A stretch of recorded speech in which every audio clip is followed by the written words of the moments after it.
นิทรรศการสายมูที่น่ารักที่สุดในโลกจะเป็นมูไหนไปไม่ได้นอกจากมูมินค่ะ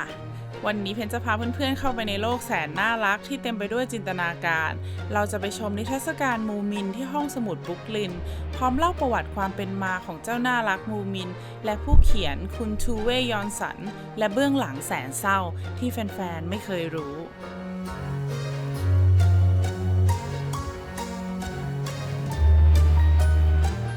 สวัสดีค่ะทุกคนตอนนี้เพนกำลังพาทุกคนเดินทางไปที่ห้องสมุดบรุกลินกันนะคะห้องสมุดที่เนี่ยไม่ใช่สถานที่แค่ไว้เช่ายืมหนังสืออย่างเดียวแต่ห้องสมุดประชาชนที่เนี่ยเขายังมีกิจกรรมต่างๆมากมายไม่ว่าจะเป็นนิทรรศการเกี่ยวกับหนังสือเกี่ยวกับผู้เขียนหนังสือมีคลาสเรียนภาษามีคลาสเต้นแทงโก้มีการหางานหรือว่าการหาบ้านด้วยซ้ำคือห้องสมุดประชาชนที่เนี่ยมีกิจกรรมมากมายและก็ฟรีด้วยทำเพื่อประชาชนจริงๆแล้ววันนี้เพนกำลังจะพาทุกคนไปดูนิทรรศการที่มีชื่อว่า The Door is Always Open เป็นนิทรรศการของน้องมูมินค่ะทุกคนคงจะรู้จักน้องมูมินกันอยู่แล้วน้องตัวอ้วนๆขาวๆชอบเดินเล่นอยู่ในทุ่งหญ้าเพนก็รู้จักน้องมูมินเนี่ยมาจากแบบของที่ขายกล่องดินสอหรือว่ารูปภาพหลายๆอย่างคือน้องน่ารักอ่ะใครๆก็ต้องหลงรักน้องมูมินแต่ว่าพอเราอ่ะเพนไม่เคยดูนะน้องมูมินตอนว่าแบบเรื่องราวเขาเป็นยังไงเพนก็เลยพอเขามีนิทรรศการมาจัดที่ห้องสมุดบรุกลินเนี่ยเพนก็เลยสงสัยว่าเฮ้ยหรือเรื่องราวของน้องมูมินเขาเป็นยังไงใครเป็นคนเขียนแล้วก็มันมีความเป็นมายังไงเดี๋ยวเราไปทำความรู้จักกับน้องมูมินไปพร้อมๆกันค่ะ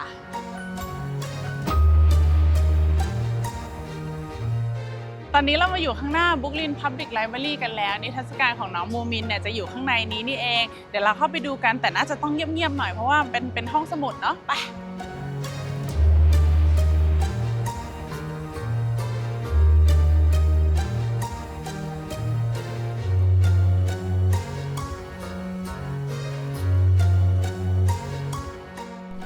คุณทูเว่มาริกายอนสันเป็นลูกครึ่งฟินแลนด์กับสวีเดนคุณทูเว่เนี่ยเติบโตขึ้นมาในครอบครัวอาร์ติสต์คุณพ่อเป็นสครับเจอร์หรือช่างปั้นส่วนคุณแม่เป็นอิลลัสเตเตอร์หรือนักวาดภาพประกอบแล้วก็มีน้องชายอีก2คน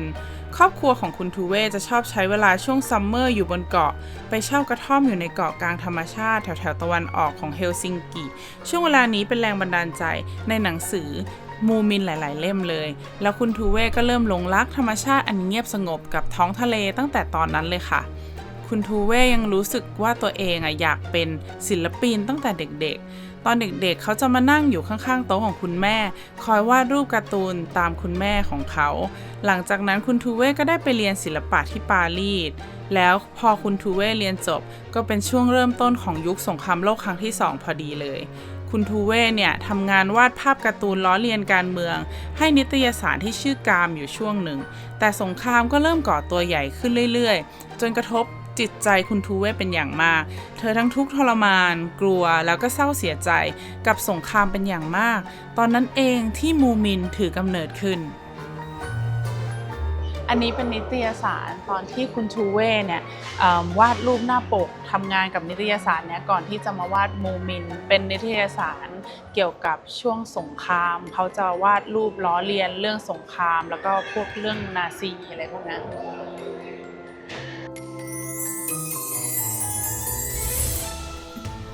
เจ้ามูมินเนี่ยถือเป็นสิ่งที่คุณทูเว่สร้างขึ้นเพื่อเป็นที่หลบหนีความน่ากลัวแล้วก็โหดร้ายของสงครามเวลาที่เธอมีความคิดที่หดหู่ขึ้นมาเธอก็จะเดินทางโดยใช้จินตนาการนี่แหละค่ะไปยังโลกของมูมินมันทำให้เธอมีความหวังขึ้นมา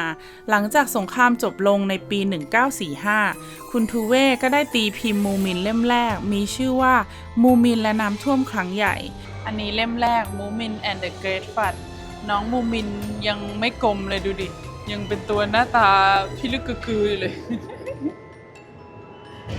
ในเล่มแรกนี้มูมินกับมูมินมาม่าต้องลี้ภัยจากน้ำท่วมครั้งใหญ่ผจญภัยไปยังที่น่ากลัวต่างๆเพื่อหาบ้านใหม่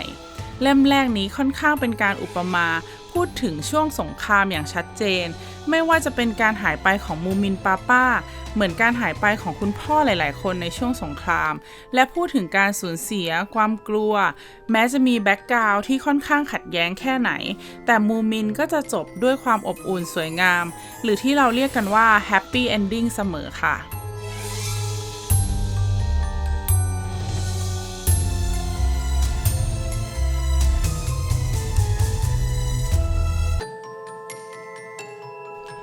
นอกจากช่วงเวลาหลังสงครามจะทำให้ผู้คนต้องการความงดงามของแฟรี่เทลอย่างมูมินแล้วเนี่ยสิ่งที่ทำให้มูมินประสบความสำเร็จอย่างมากก็คือตัวละครหลายๆตัวในมูมินสร้างจากผู้คนในชีวิตจริงของคุณทูเว่ทั้งนั้นทั้งตัวทิงกุมี่กับบ๊อบตัวละครเด็ก2ตัวที่จูงมือกันอยู่ตลอดเวลาแล้วก็จะพูดภาษาอื่นที่คนอื่นไม่เข้าใจอยู่เสมอก็เป็นอินสปายมาจากรักแรกของคุณทูเว่ที่เขาไปแอบรักผู้หญิงครั้งแรกตอนนั้นคุณทูเว่ก็มีแฟนเป็นผู้ชายอยู่แล้วคุณวิวิก้าที่เขาแอบคบกันก็ดันแต่งงานแล้วสมัยนั้นการรักเพศเดียวกันในฟินแลนด์เนี่ยยังคงเป็นสิ่งผิดกฎหมายอยู่ตัวละคร2ตัวเนี้ยก็จะแอบซ่อนพลอยที่เขาไปขโมยมาอยู่ในกระเป๋าตลอดเวลาเหมือนเป็นการเปรียบเทียบกับเรื่องรักเพศเดียวกันในฟินแลนด์ตอนนั้นซึ่งยังเป็นสิ่งผิดกฎหมายอยู่หรือจะเป็นตัวละครทูทิกกี้ตัวละครทอมบอยที่ฉลาดสงบแล้วก็คอยช่วยเหลือเพื่อนๆเป็นตัวละครที่ทำให้มูมินผ่านพ้นหน้าหนาวไปได้ก็อินสปายมาจากคู่ชีวิตของคุณทูเว่คุณทูลิกกิหรือทูที่ค่ะถ้าเราเอารูปมาเทียบกันก็จะเห็นว่าแม้กระทั่งหน้าตาก็ยังคล้ายกันมากแล้วคุณทูเว่กับทูที่ก็ใช้ชีวิตอยู่ร่วมกันอย่างเปิดเผยจนถึงวันที่คุณทูเว่เสียชีวิตเลยค่ะตัวละครที่มาจากชีวิตจริงพวกนี้ช่วยทำให้คาแรคเตอร์ในเรื่องมูมินมีความลึกซึ้งแล้วก็น่าสนใจ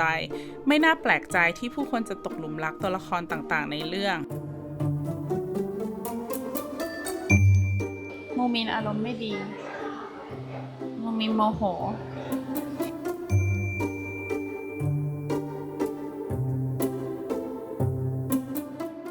ในเล่มหลังๆคุณทูเว่ได้เปลี่ยนมูดจากการผจญภัยที่แสนสนุกไปพูดถึงการเดินทางค้นหาอะไรที่ลึกซึ้งกว่านั้นเช่นในเล่มมูมินแลนด์มิดวินเทอร์ที่พูดถึงเรื่องว่าถ้าชีวิตเจออะไรยากๆแล้วมูมินจะทำยังไงในเรื่องมูมินตื่นขึ้นมาช่วงกลางหน้าหนาวทั้งที่ควรจะจำศีลมูมินตื่นขึ้นมาเจอกับความว่างเปล่าทั้งเหงาแล้วก็หวาดกลัวเหมือนตัวละครทุกๆตัวก็เติบโตขึ้นไปพร้อมๆกับคุณทูเว่คนเขียนด้วยจนมาถึงเล่มสุดท้ายคุณทูเว่ประสบกับความเสียใจจากการจากไปของคุณแม่เธอถึงกับสร้างตัวละครใหม่ขึ้นมาทอฟซึ่งเป็นตัวคุณทูเว่เองเดินทางไปตามหามูมินวันเล่แต่กลับพบว่าทุกคนหายไปหมดแล้วคุณทูเว่เองยอมรับว่าการที่เสียแม่ไปเนี่ยทำให้เขาไม่สามารถพบความสุขแบบเดิมในมูมินวันเล่ได้อีกแล้วแต่อย่างที่บอกไปตอนแรกนะคะว่ามูมินจบแบบแฮปปี้เอนดิ้งเสมอไม่ว่าแฮปปี้เอนดิ้งที่ว่าเนี่ยอาจจะหน้าตาไม่เหมือนเดิมแต่การยอมรับและเติบโตก็อาจจะเป็นแฮปปี้เอนดิ้งหนึ่งในการเดินทางของมนุษย์ก็ได้ค่ะ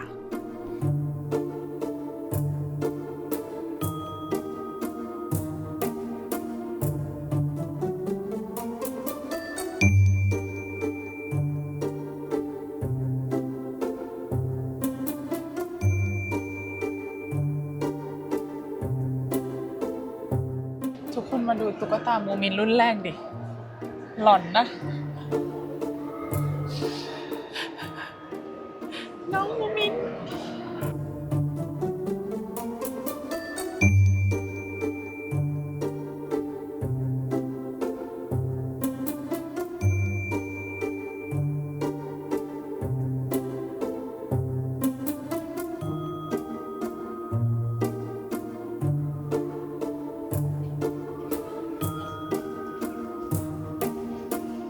เป็นยังไงกันบ้างคะเพื่อนๆกับนิทรรศการไอ้ต้ามูมินที่แสนจะน่ารักเนี่ยไม่น่าเชื่อเลยนะคะว่าภายใต้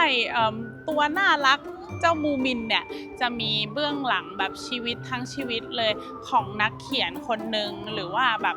มันเหมือนกับเบื้องหลังของงานศิลปะนะมันก็จะมีเส้นเรื่องของนักเขียนเนี่ย ควบคู่กันไปด้วย มันไม่ใช่แค่ความน่ารักของเจ้ามูมินเท่านั้นมันยังมีทั้งเรื่องความเศร้าความสับสนเรื่องราวชีวิตของคนคนหนึ่งอ่ะซ่อนอยู่ภายใต้สิ่งนี้ด้วยแล้วเป็นยังไงคะเพื่อนๆคนไหนเป็นแฟนมูมินอ่ะแสดงตัวกันหน่อยและถ้าใครชอบเรื่องเกี่ยวกับศิลปะวัฒนธรรมแล้วก็อยากดูงาน exhibition นิทรรศการต่างๆเนี่ยนะคะกด follow กันไว้หน่อย subscribe ไว้เลยเดี๋ยวเพนจะพาไปดูอีกหลายๆที่เลยค่ะวันนี้เพนลาไปก่อนแล้วนะบ๊ายบายค่ะ